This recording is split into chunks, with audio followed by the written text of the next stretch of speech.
नरेश चौहान ने कहा कि भारतीय जनता पार्टी और प्रधानमंत्री मोदी द्वारा कांग्रेस के घोषणा पत्र की वास्तविकता को भ्रमित करना एवं विचित्र और दुर्भाग्यपूर्ण स्थिति है। उन्होंने कहा कि बहुत सारे राज्यों में मतदान दर में कमी आना भी इसी प्रकार का संकेत है कि भारतीय जनता पार्टी और केंद्रीय सरकार से आम आदमी का विश्वास उठ गया है। उन्होंने कहा कि बहुत से मीडिया हाउस देश को कांग्रेस से खतरा बताकर दुष्प्रचार की स्थिति बना रहे हैं, जबकि वास्तविकता ये है कि लोगों में जो बदलाव की भावना और माहौल तैयार हुआ है उसे प्रधानमंत्री मोदी और उनकी टीम समझ चुके हैं। शिमला में पत्रकारों के साथ अनौपचारिक वार्ता में कांग्रेस के दिग्गज नेता नरेश चौहान ने कहा कि आज देश में बेरोजगारी, महंगाई सबसे बड़े मुद्दे हैं, जबकि मोदी सरकार इन चीजों पर बोलने को तैयार ही नहीं है। उन्होंने कहा कि बीजेपी भ्रम न फैलाकर पिछले 10 वर्ष में अपने कार्यकाल के दौरान बेरोजगारों और महिलाओं के लिए विकास बाबता अपना रिपोर्ट कार्ड पेश करे। आखिर पिछले 10 वर्षों में उन्होंने आम जनता के लिए क्या किया है।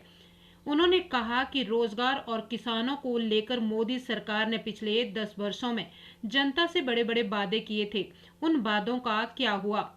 अपने गिरते ग्राफ को देखते ही बीजेपी धर्म और जाति के नाम पर लोगों से वोट मांग रही है और वास्तविक मुद्दों से भटकाकर बीजेपी ध्रुवीकरण की राजनीति कर रही है और जनता को मुद्दों से भटकाने का कार्य किया जा रहा है।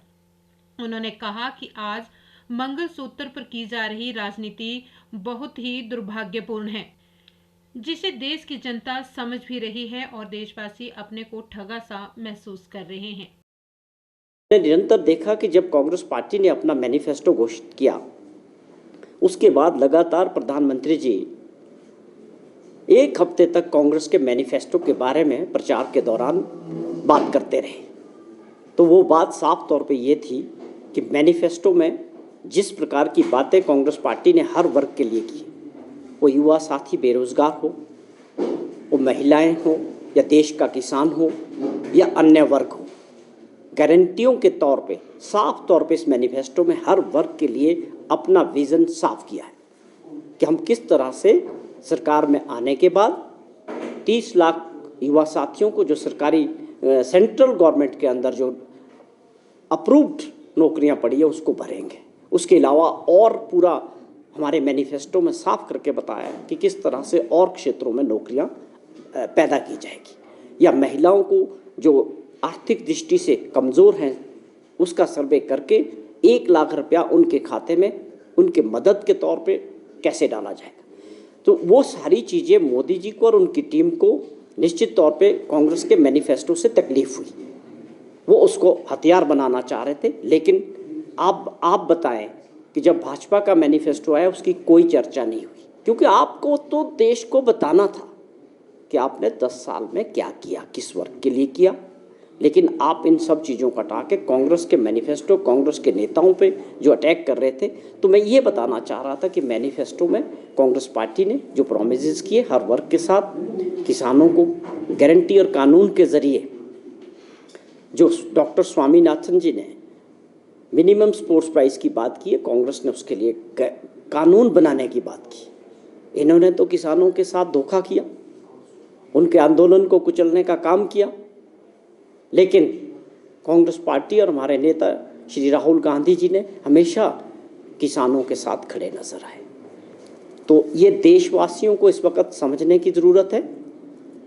नरेंद्र मोदी जी और इनकी टीम ये समझ चुकी है कि एंटी इनकम्बेंसी फेस कर रहे हैं और काफ़ी तादाद में इनकी सीटें काफ़ी नीचे आने वाली है। मतलब ये किसी भी सूरत में सरकार बनाने की तरफ नहीं जा रहे। अब सवाल है कि 400 का आंकड़ा बोल के, भाई आप बताएं, 400 कुछ सीटें आप खुद लड़ रहे हैं, उसमें से आप 370 सीटें जीत जाएंगे। पूरे नॉर्थ इंडिया में जो है आप हर जगह नीचे जा रहे हैं। आप राजस्थान की बात करें, आप मध्य प्रदेश की बात करें, आप छत्तीसगढ़ की बात करें, आप हरियाणा की बात करें, आप हिमाचल की बात करें, आप दिल्ली की बात करें, हर राज्यों में इनका जो ग्राफ था वो नीचे जा रहा है। और आप सभी जानते हैं कि साउथ में जो है कांग्रेस पार्टी भाजपा की तकरीबन 160 सीटों पे क्या दुर्दशा होने वाली है। तो ये केवल 400 का आंकड़ा बोल के भ्रमित करने का जो काम, लोगों को, आम मतदाताओं को एक इन्फ्लुएंस करने की जो राजनीति चल रही है, वो पूरी तरह से पहले फेज के बाद एक्सपोज हुई है। और पहले चरण में जो चुनाव हुआ है, भाजपा, मैं समझता हूँ उसमें पूरी तरह से चित हुई है। तो ये मेरी आप लोगों के माध्यम से अपील है कि चुनाव का जो प्रचार है, जिस प्रकार के प्रचार माननीय प्रधानमंत्री जी कर रहे हैं, और ये जो जाति और धर्म की बात चल रही है, मंदिर और मस्जिद की बात को ले जाने का प्रयास किया गया, और ध्रुवीकरण की जो राजनीति हो रही है, वो किसी भी तरह से भारत जैसे लोकतंत्र देश के लिए ठीक नहीं। हमारे लिए लोकतंत्र में देश के अंदर हर धर्म और जाति के लोग रहते हैं। हमें सबसे पहले भारत का जो एक गुलदस्ता है, उसमें सभी तरह के फूल होने चाहिए और सभी लोगों को साथ लेके इस देश को आगे बढ़ाना है। जहाँ तक उन्होंने अपनी राय रखी है, वो कांग्रेस पार्टी की राय नहीं है और ना ही कांग्रेस पार्टी के मैनिफेस्टो में इसका जिक्र है। आप जिस प्रकार से एक व्यक्ति विशेष की बात को उन्होंने एक जिक्र इंटरव्यू में कहा कि अमेरिका में ऐसा होता है, अमेरिका में होता है, उससे हमें कोई मतलब नहीं। हमारे देश में क्या होगा वो हमारा मैनिफेस्टो बता रहा है। कांग्रेस पार्टी ने देश को बनाया है, आगे भी हमारी चिंता यही है कि हम इस देश को मजबूत करें, सबको साथ लेके। पैत्रोदा जी की जो बात है, उसको भारतीय जनता पार्टी ने और मीडिया ने जिस तरह से उठाया, वो बिल्कुल जायज़ नहीं है।